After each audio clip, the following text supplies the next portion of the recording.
Thank you, Senator Pratt. We'll now move to question time, and I call Senator Birmingham. Thank you, President. President, my question is to the Minister for Foreign Affairs, Senator Wong. When did the Albanese government first become aware of concerns within the Solomon Islands government about its financial capacity to conduct its elections on schedule in 2023? Thank you, Senator Birmingham. Minister. Thank you, President, and I thank the Senator for the first foreign affairs question in this parliament. I appreciate his interest in Solomon Islands, and obviously it's a matter of record what occurred in relation to the Solomon Islands under the previous government. I'd make the point, I'm asked about electoral assistance. I would make the point, and he may not be aware of this, that Australia has actually been providing electoral assistance to Solomon Islands for many years under parties of both governments. So obviously the question goes to when did the Australian government become aware of capacity to engage in an election. I will just make the point that Australia has in fact been providing assistance to the democratic processes in Solomon Islands for years. We are already partnering with Solomon Islands Electoral Office to support electoral reform and administration through both the Australian Electoral Commission's program and the UNDP's program aimed at strengthening the electoral cycle in Solomon Islands. Australia has always taken the view that democracy, democratic processes and democracy matters. I would reiterate the standing offer the Australian government has to support Solomon Islands' next election, whether held in 2023 or 2024. Obviously, as I've made clear publicly, the timing of the election is entirely a matter for the government and the Parliament of Solomon Islands. I would assume that my colleague, Senator Birmingham, would share the view that democracy matters, democratic conventions are important, and that Australia's support for democratic processes through the Pacific, including Solomon Islands, is a matter of bipartisan support. Thank you, Senator Wong. Senator Birmingham, first supplementary. Thanks, President. Is it correct that the Australian government only made a formal offer of financial assistance to the Solomon Islands government less than a week ago, on the 1st of September? Why did it take so long after questions were first raised by the Solomon Islands about its financial capacity to conduct its scheduled 2023 elections for the offer of financial assistance to be made? Minister. I don't accept some of the assertions in the question. I would again go back to my primary answer, which is that there have been a long-standing practice of governments of both political persuasions to provide support for democratic processes in Solomon Islands. As I said, we I think recently provided support for PNG, and I think some of those opposite may have been invited to observe the election process. We will support Solomon Islands' next election, whether held in 2023 or 2024. I would indicate to the Senate that obviously this is an offer that has been reiterated on more than one occasion, including by Minister Conroy as well as by officials. Thank you, Minister. Your time has expired. Senator Birmingham, second supplementary. Thank you, President.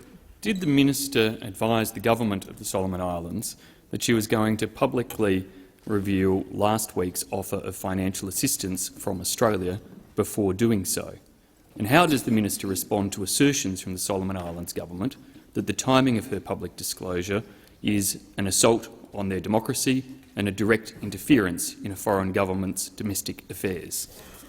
Minister.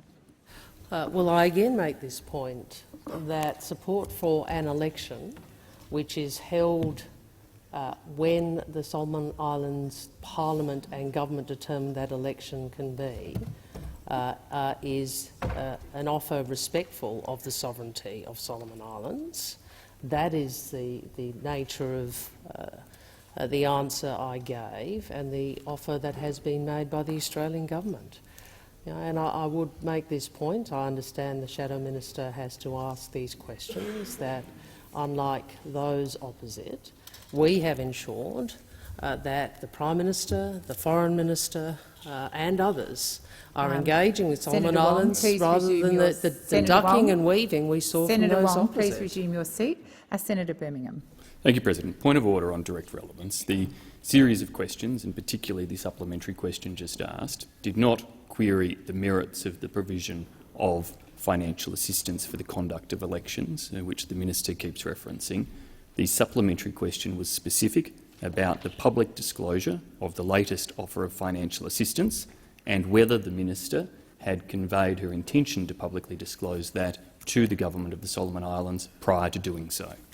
Thank you, Senator Birmingham. I do believe that the minister has been relevant, and I'll continue to listen for the next 16 seconds. Thank you. As the senator knows,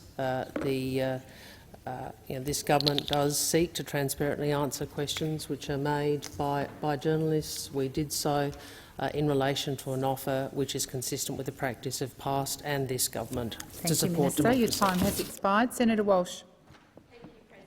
My question is to the Minister for Finance, representing the Treasurer, Senator Gallagher.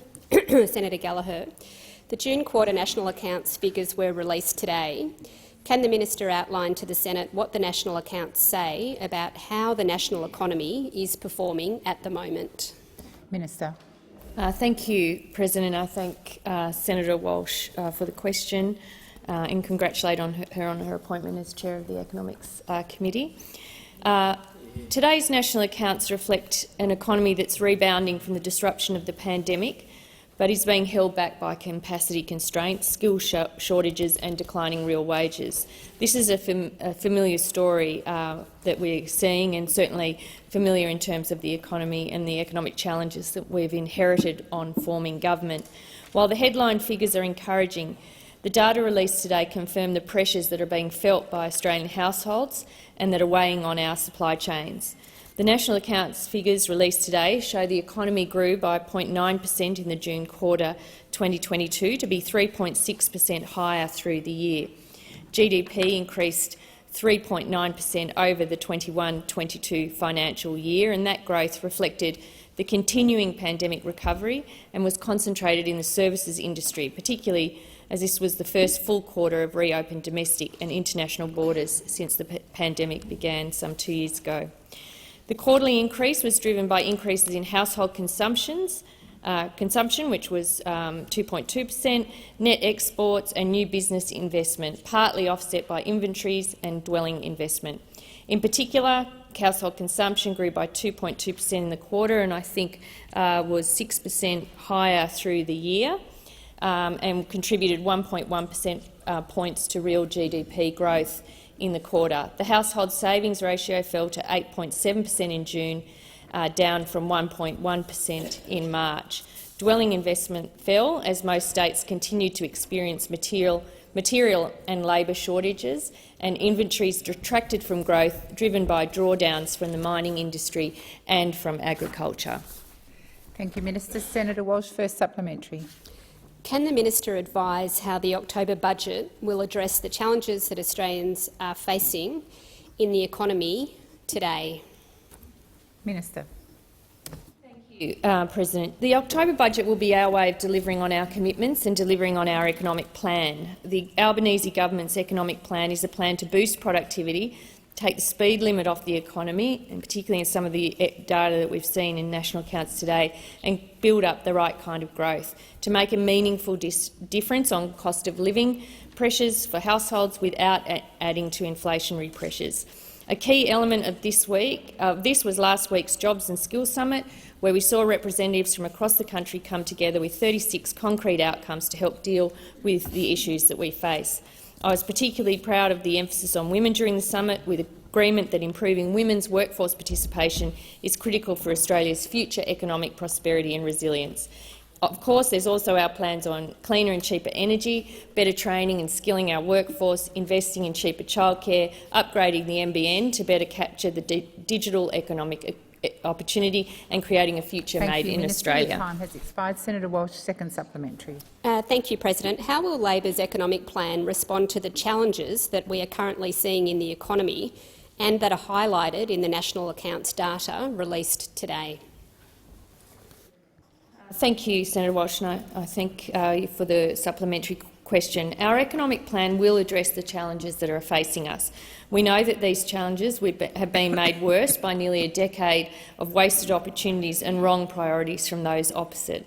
Our policies will put the national interest first, whether it's through our climate change policy that will address opportunities for investment, innovation and jobs, or whether it's addressing the skill shortages that are affecting different areas of the economy, particularly through our fee-free TAFE policies, as well as measures we announced in the Jobs and Skills Summit last week, such as increasing the permanent migration ceiling to 195,000 for this financial year. And of course, there's our very significant investment, over $5 billion to make childcare cheaper, which will make childcare more affordable for families, improve productivity and improve workforce participation. Thank you, Minister. Senator Ruston. Thank you very much, President. My question is to the Minister representing the Minister for Health, Senator Gallagher. The Albanese government's decision to expand the distribution priority area classifications to include suburbs of capital cities means towns like Mildura are now competing with the suburbs of Melbourne for overseas doctors. The only bulk billing medical practice in Mildura has had to close because doctors can now move back to the city and have chosen to do so, leaving 15,000 patients wondering how they're going to receive adequate medical care in Mildura and the Sunraysia area. Will the minister apologise to the Mildura community for effectively cutting their health services? Senator Gallagher. Senator Gallagher. Thank you, Madam President. Sorry. I'll get there one day. Thank you, President. And I welcome the opportunity to talk about the important role that primary health care plays across Australia's health system. As we know, and again, this is one of the things we inherited from the last government, that primary health care and the pressure of GPs has never been worse than it was on us coming to government. Please resume your seat. Senator Ruston. Thank you. A point of order on relevance, Chair. I was actually specific in my question around the distribution priority areas, and I would ask you to draw the minister's attention to the matter that I was asking the question on. Thank you, Senator Ruston. I do believe the minister's being relevant. We are talking about GPs and primary health care, and I will listen carefully to her continued answer. Just on the point of your ruling Sure. on the point of order, Chair, I wasn't talking about primary health care. I was talking about distribution priority areas. Sure, and GP services sit within that broad band. Thank you, Minister. Thank you, Minister. Thank you. Well, the issue of access to doctors is directly relevant to the 24 seconds that I had in giving my answer. I can assure Australians that we will be doing absolutely everything we can to make access to primary health care more affordable, increase access and take the pressure off GPs as they are currently experiencing it. The issues of bulk billing are serious. Access to high-quality primary care, if you can't get it, creates problems downstream in the healthcare system. I don't accept the proposition that the Shadow Minister for Health has put at the end of the question, or will we apologise? We won't apologise for actually investing more in primary health care by having our Medicare task force. Minister, please resume your seat. Senator Ruston. Thank you, Chair. On a point of order again, could I draw your attention once again to the fact that the question is specifically only about distribution priority area changes. The minister is talking about absolutely everything else apart from addressing the specific question that I've asked her and the specific topic I've asked her about. Senator Ruston, as you're aware, I can't direct the content. Order. Order. I can't direct the content of the answer, and I do believe the minister continues to be relevant. Minister. Thank you, Madam Speaker. I am not fully briefed on the issues in Mildura, which I think is where you raised in your first question. Was it in Mildura? And I'm happy to come back to the Senate if there is any further information that I can provide. But I will stand by the commitment we took in the election, which was supported by the Australian community, which was to strengthen Medicare with almost $1 billion of investment, to have our urgent care clinics, to have $750 million into the Strengthening Medicare Fund, and $220 million going direct to GPs to make sure that they can do the work we need them to Senator do. McGrath. Senator Ruston, first supplementary. Thank you, President. Well, specifically, Minister, your government's decision to expand the DPA classification for international doctors and bonded medical graduates has meant that a doctor who had planned to move to Huonville in Tasmania has now decided to stay in Hobart. Will you apologise to that community for effectively cutting their health services? And maybe you could explain to us what the DPA is in your answer. Minister. Order. Order. Sarah. Order. Sarah. Senator Watt and Senator Hume. Interjections across. Order. Senator McGrath. Senator Watt.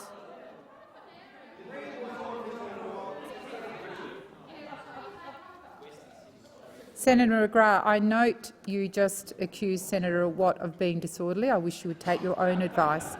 Minister, please continue. Minister, please continue. Thank you. Well, all I'd add to the previous answers I've given is that Labor is about getting more doctors, That's right. providing more doctors to more communities so they can see more patients cheaper.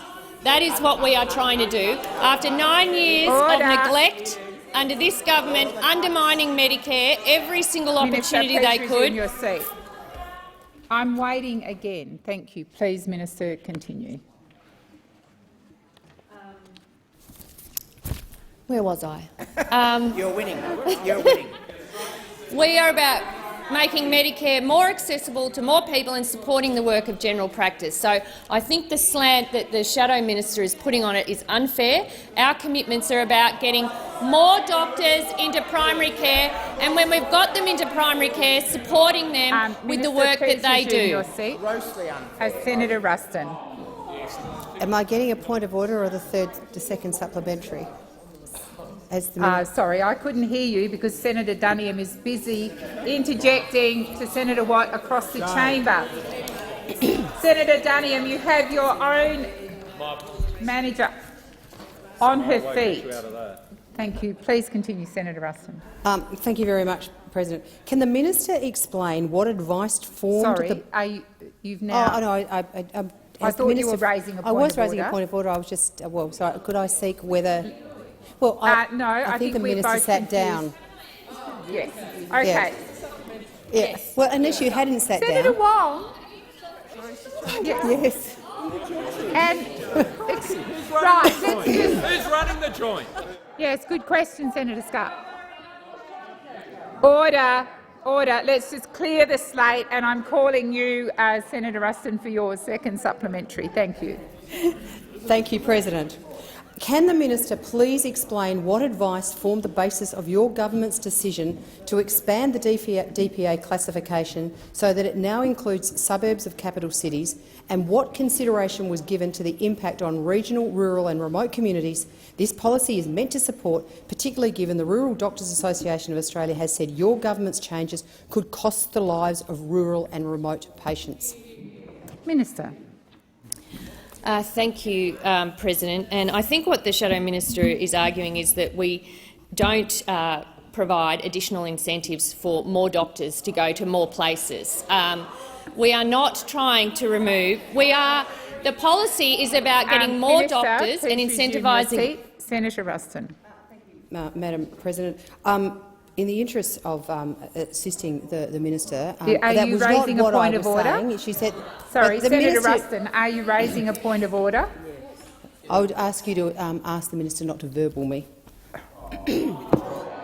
Thank you. Please continue, Minister. Thank you, Madam President. I think the Shadow Minister is criticising us for extending an incentives program to attract doctors to areas where there is workforce shortages. There are workforce shortages in suburbs. There are workforce shortages in Canberra.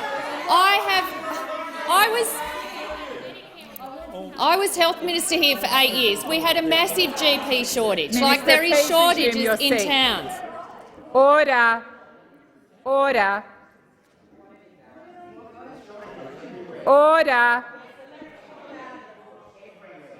Senator Hughes and Senator Watt and Senator Ruston. I want the minister to finish her answer. Thank you, Minister. I have. We obviously have a different opinion about it, but we have deliberately not changed the regional incentive payments that doctors receive for working in remote Australia, so that we don't detract from there. But we do acknowledge there are shortages elsewhere which matter too. Senator Thorpe. Thank you, President. My question is to the Minister representing the Minister for Immigration, Citizenship and Multicultural Affairs, Senator Watt. Your government has recently withdrawn the appeal of Montgomery. Prior to that, an estimated 10 to 15 people asserting their sovereign Aboriginal identity were still in immigration detention.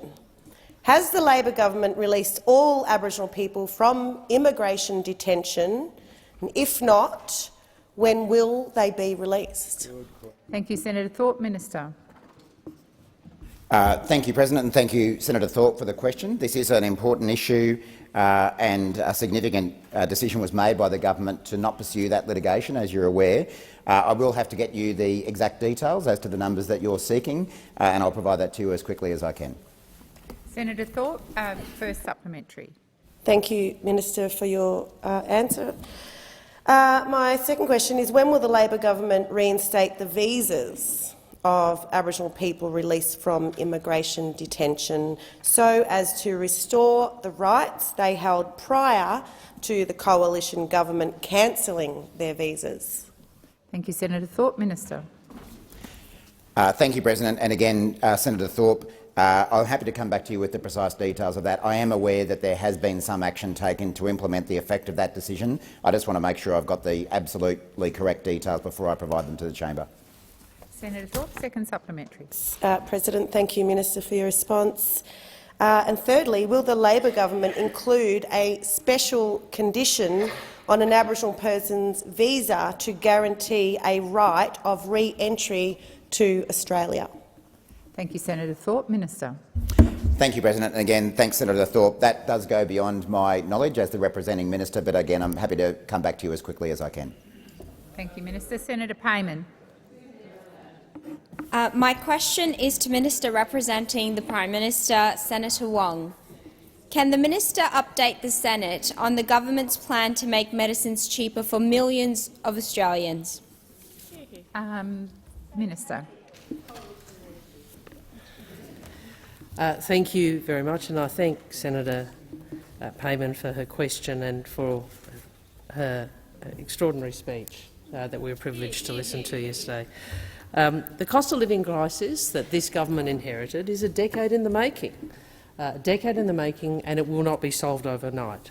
But the government, the Albanese government, has already hit the ground running, successfully arguing for an increase in the minimum wage, something not argued for under them, introducing legislation which will drive investment in cleaner and cheaper energy and putting downward pressure on power prices, also something you could never see from a coalition government. And of course today we are introducing legislation to make medicines cheaper for millions of Australians. For the first time in its 75-year history, the maximum cost of general scripts under the PBS will fall. On January the 1st, we are cutting the cost of general scripts by 29%, with the maximum cost to drop by $12.50, dropping the price from $42.50 to $30. This will save someone taking one medication a month $150 a year, a family with 2 or 3 medications $300 to $450 a year. And we know patients continue to tell community pharmacies of the increasing pressures of having to choose between food on the table and medicine for their family. This morning at Capital Chemist in Kingston, the Prime Minister met Greg, a single dad whose son lives with diabetes, type 1 diabetes, and Greg told the Prime Minister that the government's plan to cut the cost of medicine will make an enormous difference to his family. An enormous difference. It will ensure he can continue to afford the life-saving medicine his son needs. So what I say to those opposite who are interjecting about how long it's taken, we've been in government for just over 100 days. You were in government for about 3,000 days. But we are the ones who are actually introducing legislation. Thank you, Minister. Your time has expired. Senator Wong. Senator Wong. Order. Senator Payman, first supplementary. Fabulous response, Minister. Thank you. My first supplementary question is, how will Australians benefit from making medicines cheaper? Minister. Thank you, President. Well, the maximum cost to general patients for PBS medications has doubled since the year 2000. And of course, regrettably for Australians, those opposite when in government did so little to help. In fact, the ABS advises that the high costs of medications on your watch— you don't like the truth, do you? Don't like the truth. The ABS advises that 1 million Australians were delayed or didn't fill their medications in 2019-20. They were left in the lurch by the coalition. Cutting the maximum price by nearly 1/3 will mean more people can afford to get the medications they need to stay healthy. And the change will put close to $200 million back in the pockets of Australians each year, the same Australians who are left in the lurch by a coalition who is more interested in political games than delivering for Australians. Your time has expired. Senator Payman, second supplementary. Thank you, President. Minister, how many Australians will benefit from these changes to the PBS? Minister Wong. Thank you, President. Well, approximately 19 million Australians are eligible to benefit for this change, with about 3.6 million Australians to immediately benefit once the legislation comes into effect. And those of us on this side understand that making medicines cheaper will ease the squeeze on household budgets for so many Australians. But you know, one difference also, another difference between us and them, is we on this side understand that Medicare and the PBS are the foundations of Australia's world-class healthcare system. And you know why we understand that?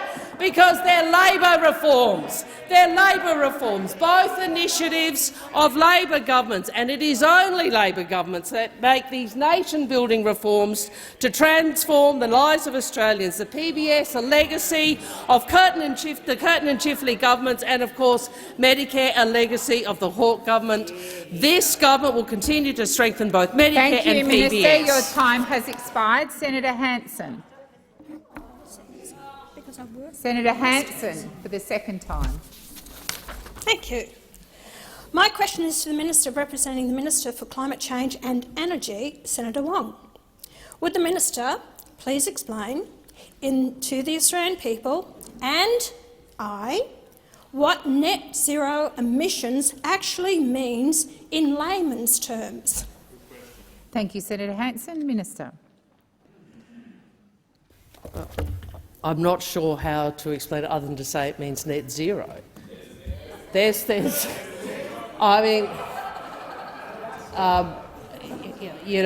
and I understand that the senator. It's one of those situations. I'll think through if I can provide an explanation to make it clearer than that. But to me, the words net zero are quite clear. I think we all understand what net emissions means. I am reminded of a time when I was Climate Minister and I think Senator Fielding wanted an explanation, and I got in the Chief Scientist to try and take him through it. And we did get to a point where I thought, I don't actually know, and neither did she at that time, how to break it down any further, but I will have a think about that. I think it's a commonly understood objective, and it's an objective that, as the senator knows, that is shared by those opposite, I thought. Maybe not. Well, obviously not Senator Canavan, I know that, but the coalition, I thought broadly, had agreed to net zero emissions by 2050. That was your policy. Well, maybe Senator Canavan is indicating a change in policy under the coalition, under Mr Dutton. Obviously, I think it's 84%. I could be wrong. Australia's exporters have export markets have already signed up to the same target.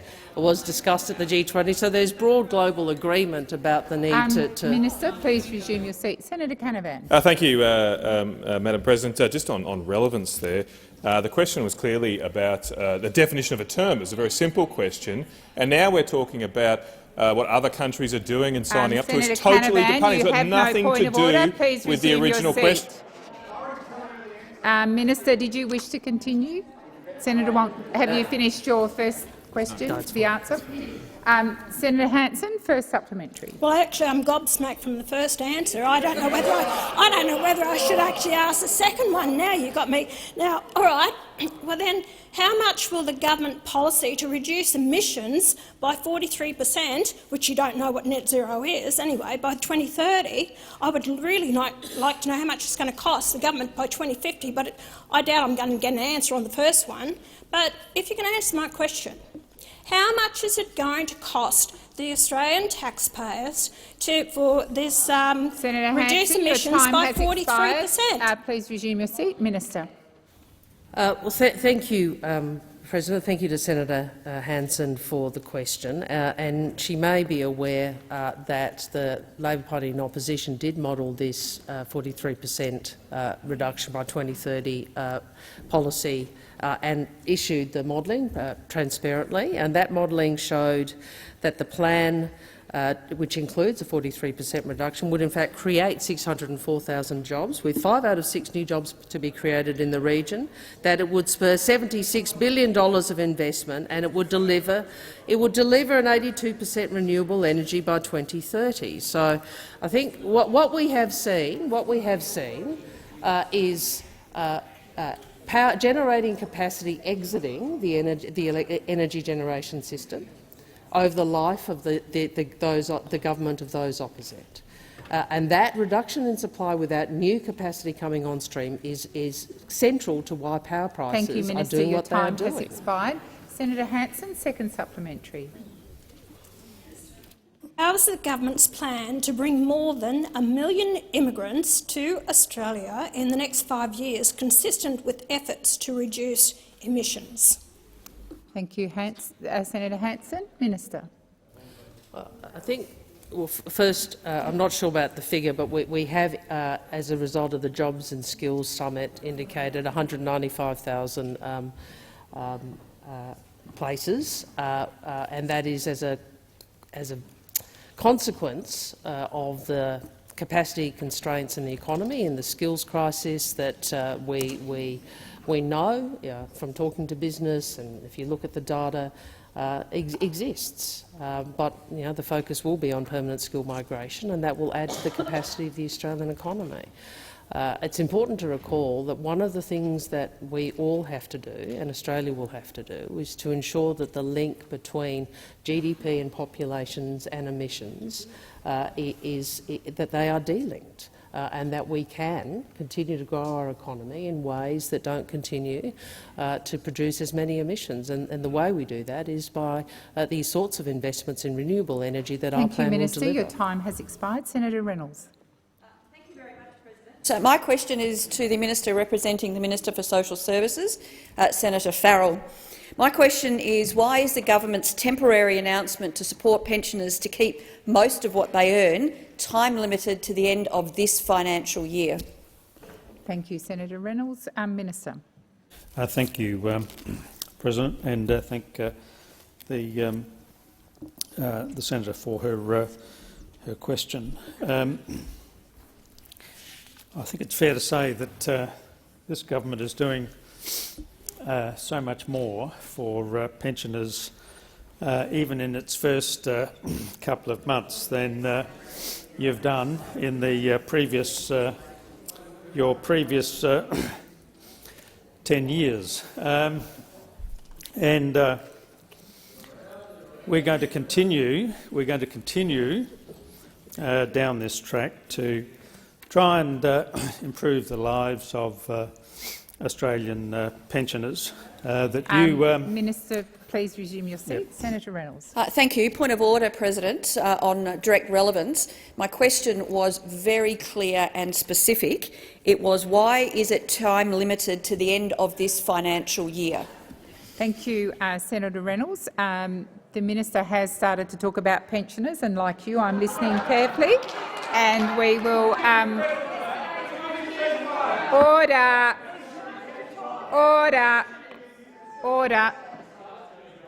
Minister Farrell, please continue. Thank you, President, and thank the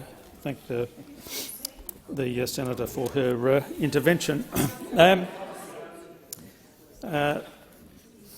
Look, as I made very clear in the few seconds I had to answer this question before I was rudely interrupted by Senator Reynolds, we are going to do more.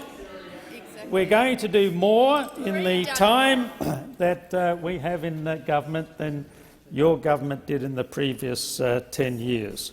These are issues that, of course, are constantly under review by the Minister for Social Services. Minister, please resume your seat. Senator Birmingham. President, it's a point of order on relevance. It's agonising that Minister Farrell can't get beyond the broad concept of pensioners and hasn't even turned to the actual policy proposal of the government's, which is a copy of part of an opposition policy proposal for an extension of pensioner work rights, when the precise question from Senator Reynolds was about those pensioner work rights and why the government has adopted it only to the end of the financial year. Thank you, Senator Birmingham. And in the time remaining, I will direct the minister to the specifics of the question. Thank you, Minister.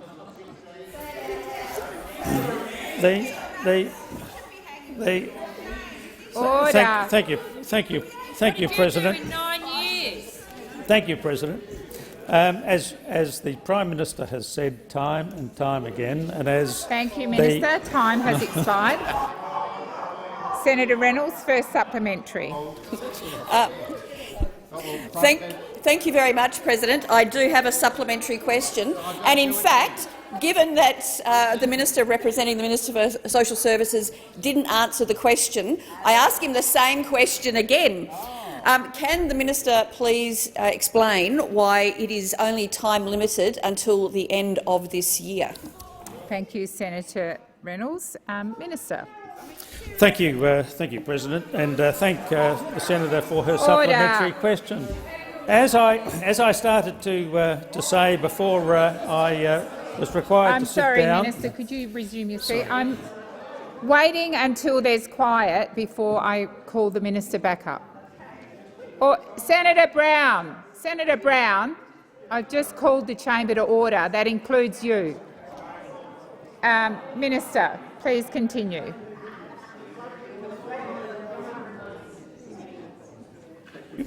Thank you, Madam President, and thank Senator Reynolds for her question.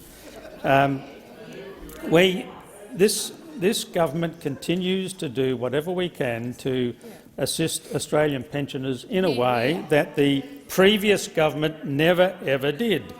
And one of the ways in which we're doing that, of course, is that we're strengthening the. Minister Farrell, please resume your seat. Of order on direct relevance. I've given the Minister representing the Minister two opportunities now to answer a very simple question, and if I could ask that you remind the Minister of the question. Thank you. Thank you, Senator Reynolds, and I will remind the Minister of the question, but I think he was going to, in the next breath, answer it before the point of order was called. Thank you, Minister. Thank you, President, and thank Senator Reynolds for her constant interruption. That'll be the next question, Senator.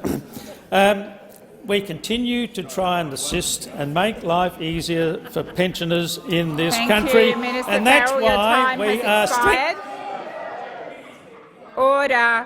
Order. Senator Reynolds, second supplementary. Thank you very much, President. And Given in the first two questions I didn't get a straight answer, I was going to ask whether they would look to extend it beyond July of this year, given there is a great need. However, I will ask the same question again.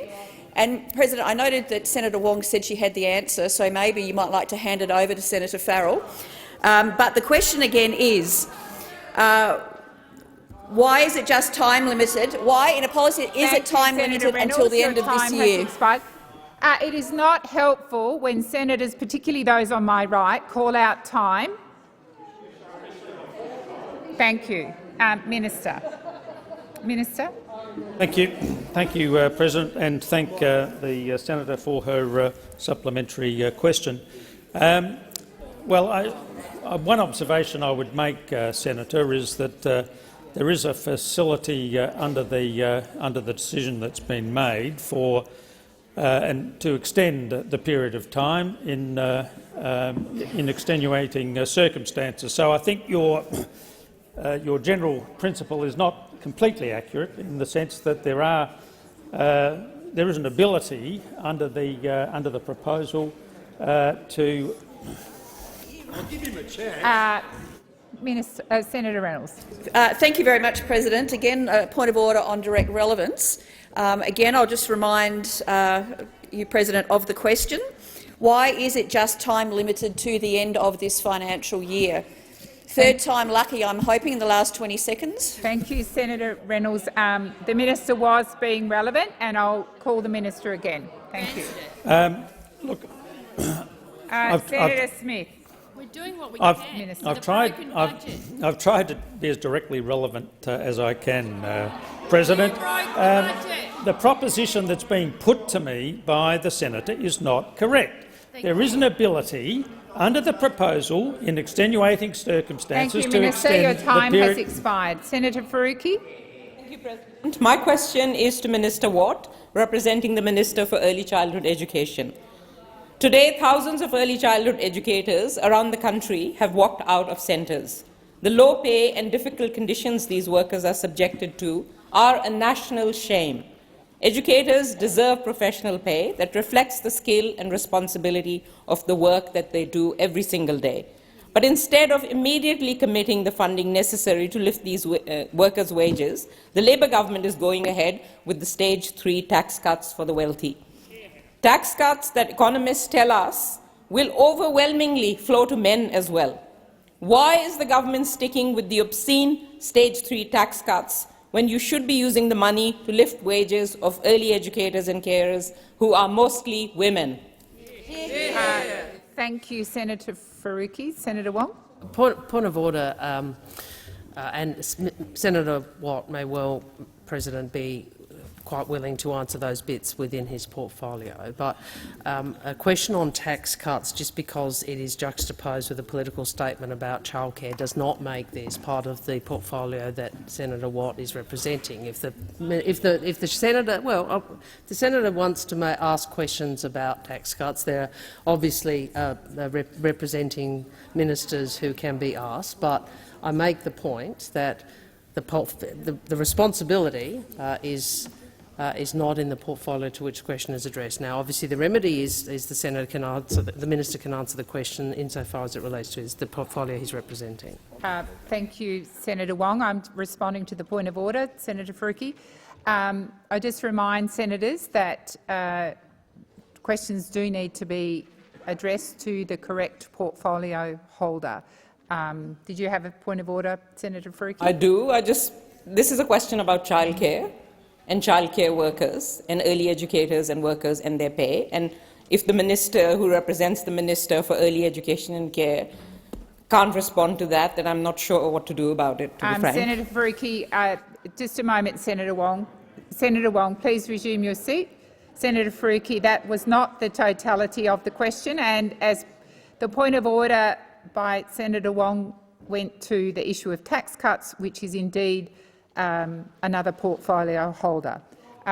So that you don't have a point of order, I'm going to go to Senator Watt now to answer whatever part of the question that relates to his portfolio. Senator Watt. Thank you, President, and thank you, Senator Faruqi.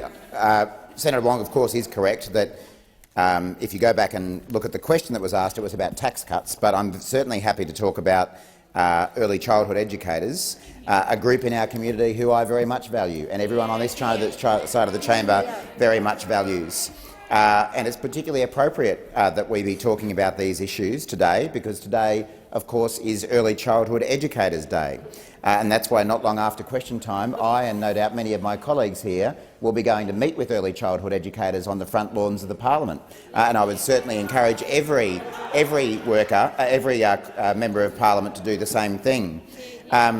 Labor has long recognised the problems regarding the low pay of early childhood educators, and I certainly know that from personal experience in terms of my children and the early childhood education they received. I've actually spent time in early childhood centres with educators, observing the work that they do, which is incredibly demanding and incredibly valuable, and that's why they do deserve a pay rise.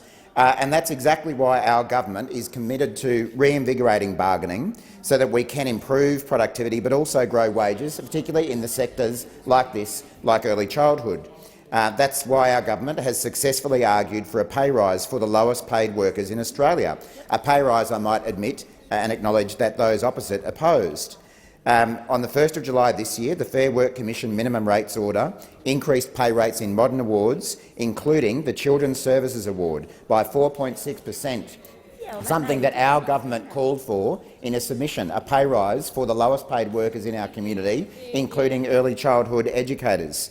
We know the work of women has long been undervalued, and that is definitely the case for the early childhood education and care sector, where more than 90% of the workforce are women, and we will keep acting on this. Thank you, Senator Watt. Your time has expired. Senator Faruqi, first supplementary. Minister Watt, in your own Facebook posts as far back as 2018, you've described early childhood educators as grossly underpaid and identified the wage discrimination that exists for traditionally female-dominated workplaces. You know that the pandemic and workforce shortages have made the crisis worse. So why have you given up? When will you commit to giving early childhood education workers the immediate pay rise that they deserve? Thank you, Senator and make Faruqi. early Your education time free has for all? expired. Minister. Thank you, Senator Faruqi, and I thank you for acknowledging my consistency of position when it comes to the fact that early childhood educators are grossly underpaid, something that the former government did absolutely nothing about, and something I might say the Greens will never have the opportunity to do something about, not being a party of government. The only party that will ever be responsible for delivering a wage rise to early childhood educators is a Labor government, and that is exactly what we are doing right now. This notion that we have given up on this issue could not be further from the truth. As I say, already since we have been in office, the Fair Work Commission minimum rates order increased pay rates in modern awards, including the Children's Services Award, by 4.6%. And that, of course, followed a Labor government making a submission to the Fair Work Commission arguing for a pay rise for those lowest paid amongst our community. I am very happy to put my credentials as a supporter of early childhood educators up against any member of the Greens, any member of the opposition, and I know that everyone on this side of the chamber would do the same thing. Senator Watt, your time has expired. Senator Faruqi, second supplementary. Thank you. Minister Watt, I've spoken with early childhood workers about the burnout that they are facing, their rising workloads and the low pay that is causing many to leave the sector. There is no time to waste on your vague plans and distant timelines. We need action, and they need action right now. When will the government bring in legislation in this parliament to lift wages, to improve conditions and to deal with the critical workforce shortages in early learning and care? Thank you, Senator Faruqi. Minister. Thank you, President, and thank you, Senator Faruqi. I know that whatever the issue, the Greens' tactic is to get up and make speeches demanding something when it's actually Labor governments who deliver those things. And for the third time, I can point out that in the very short time this government has been in office, we have delivered a pay rise to the lowest paid in our community, including early childhood educators. It might suit the Greens' frame to say that nothing is happening, but it's already happened, and we've been barely in office for 100 days. And that's before we get to the changes to bargaining that we expect to make an even bigger difference to the lowest paid in our community, including early childhood educators. I don't just speak to early childhood educators. I'm a member of the union that represents early childhood educators, the United Workers Union, who have a proud record of backing in those early childhood educators for years. With the support of Labor, we are already delivering, and we will continue to do more because these people deserve a pay rise. Thank you, Minister. Senator Urquhart. President, my question is to the Minister for Tourism and the Minister representing the Minister for Social Services, Senator Farrell. Minister, the last few years have been incredibly difficult for the tourism industry, which was then further exacerbated by the former government's near constant delays and inaction. How did the Albanese government ensure the sector was an integral part of the Jobs and Skills Summit? Minister. Thank you, President, and thank Senator Urquhart for that question. And of course, she's absolutely right. Very few industries have had it as tough as the tourism and travel sector over the last couple of years. From bushfires, floods, the pandemic, the industry has weathered significant challenges which have impacted the business's ability to retain and to recruit staff. Those in the sector understand that skill shortages were an issue before the pandemic but have been exacerbated by the ongoing uncertainty and lack of action by the previous government.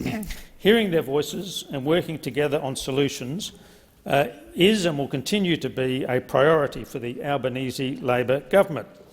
To this end, last week I was joined by almost 100 tourism and travel stakeholders who detailed their challenges and how the lack of staff is limiting their recovery from the pandemic.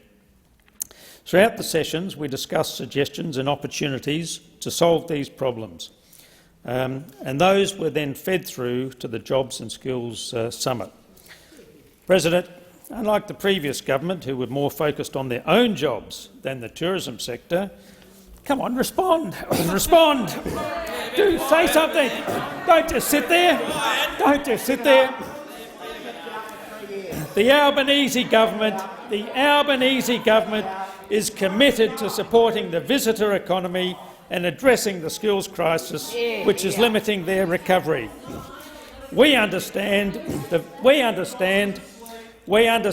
value of tourism and the tourism and travel sector, and we want to see a return as a heart of our economic narrative, particularly in the great state of Tasmania. Thank you, Senator Farrell. Senator Urquhart, first supplementary. Thank you, President. As the Minister is aware, the overwhelming majority of tourism businesses are small and medium-sized. How will they benefit from the outcomes of the Jobs and Skills Summit? Minister. Thank you, President, and I thank the Senator for once again her important question. It's true that the majority of tourism and travel businesses are small to medium businesses in this country, with 95% of all businesses employing fewer than 5 people, and that's particularly the case in the state of Tasmania. This offers both challenges and significant opportunities for these dynamic and resilient businesses. The Albanese Labor government has heard the feedback of these small and medium businesses and have announced a number of measures following the Jobs and Skills Summit which will provide assistance. This includes an announcement that has been made along with the Minister of Social Security, Amanda Rishworth, of the establishment of the Visitor Economy Disability Pilot to help people living with disability secure jobs in tourism.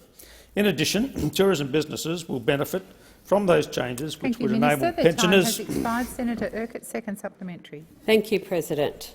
Minister, building on the Jobs and Skills Summit, can you please provide some further details of this week's announcement to connect people with disability that you just talked about to meaningful work in the tourism sector? Minister. President, and thank the Senator once again for her question. As mentioned earlier, today, as a result of the Jobs and Skills Summit, I joined the Minister of Social Security, Amanda Rishworth, in announcing a $3.3 million visitor economy disability pilot to help people living with disability secure sustained jobs in tourism. The pilot will address barriers previously identified by small and medium-sized tourism businesses in recruiting, retaining and progressing staff with disabilities. This includes a lack of time and capability to recruit people living with disability, confusion on how and where to seek support, and employment services provided focusing on supporting job seekers only rather than on employers. We know that 88% of people living with disability and those who work don't actually need the modifications on their workplaces to do so. President, Thank you, Minister. The time has expired. Senator Hume. Thank you, Madam President. My question is to the Minister representing the Prime Minister, Senator Wong. I refer the Minister to the questions asked of the Prime Minister and the Minister for Regional Development, Local Government and Territories in the other place.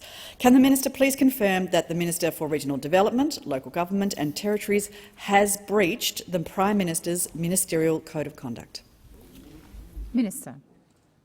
Thank you, President, and I thank the senator for her question. And obviously, I've been here, so I haven't listened to every word that has been uttered in the other place. And with all due respect to my senatorial colleague, I'm not necessarily going to take as read her assertion about what has been said. But I would make the point that the opposition, in their attack on this, is seeking that this government uphold a standard they never did. That's right.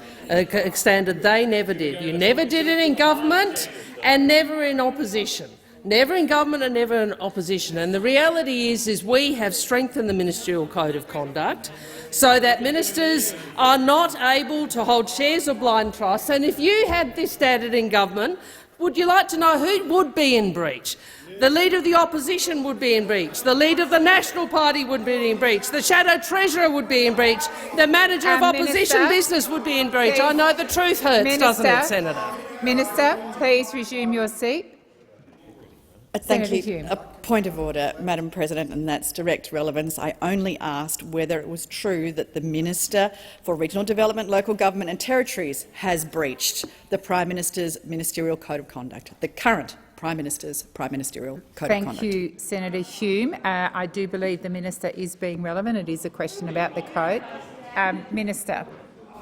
Well, I'm asked about the Ministerial Code of Conduct and breaches of same or alleged breaches of same, and I make the point that the Code of Conduct that applies to the executive under this government is a standard that those opposite, including Senator Hume, never held themselves to. Never held themselves to. So I would make that point. Minister, please resume your seat. Minister Wong, please resume your seat. Senator Hume. Thank you, Madam President. Senator Wong, I'm sorry, that was an imputation on me, directly on me, and I don't think you've actually read my register of interests, because then you'd see that, unlike many Senator people on Hume, your side of the chamber, I don't own any shares. I don't own any shares. This is not an opportunity for debate. Minister Wong. I acknowledge it was not intended in the way it obviously was heard, and I withdraw that. Thank you. I do withdraw that, and I've always taken the view it's just easier not to own anything as well. But I would make that point. I'm sure the Prime Minister has answered whatever questions that the Leader of the Opposition or his tactics team have put to the Prime Minister. We've made clear that the Ministerial Code does require— Minister, please resume your seat. Senator Birmingham.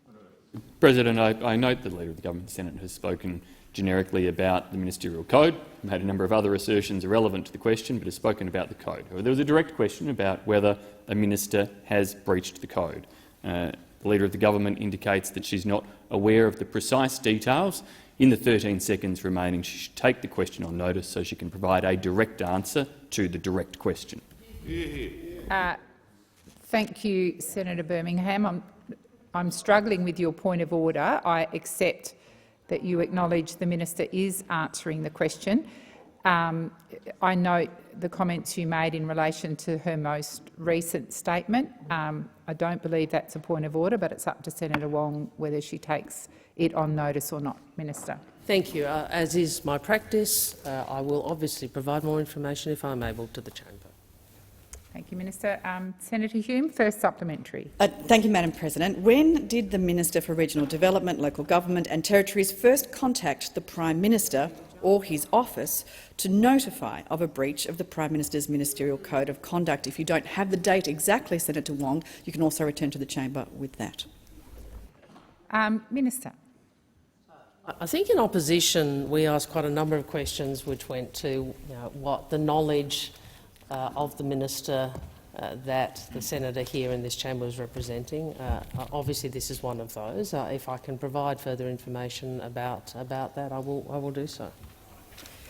Thank you, Senator Wong. Senator Hume, second supplementary. Thank you, Madam President. The Code of Conduct for Ministers was published online on the 8th of July 2022. Did the Minister for Regional Development, Local Government and Territories take any action to comply with the Prime Minister's Code of Conduct before media reported on her breach almost 2 months later? Minister. Again, I will. Obviously, that's not something I have any personal knowledge of, but I again will see if there's any further information I can find. It is the Prime Minister's expectation that ministers do comply with the code. That is, he's made that clear both privately and publicly. I would also make the point. That this is a high standard that has been applied in the Commonwealth of Australia for nearly a decade, and obviously it's a different standard to the standard that was applied by those opposite. And on that basis, President, I ask that further questions be placed on notice. We're out of time. Senator Hume.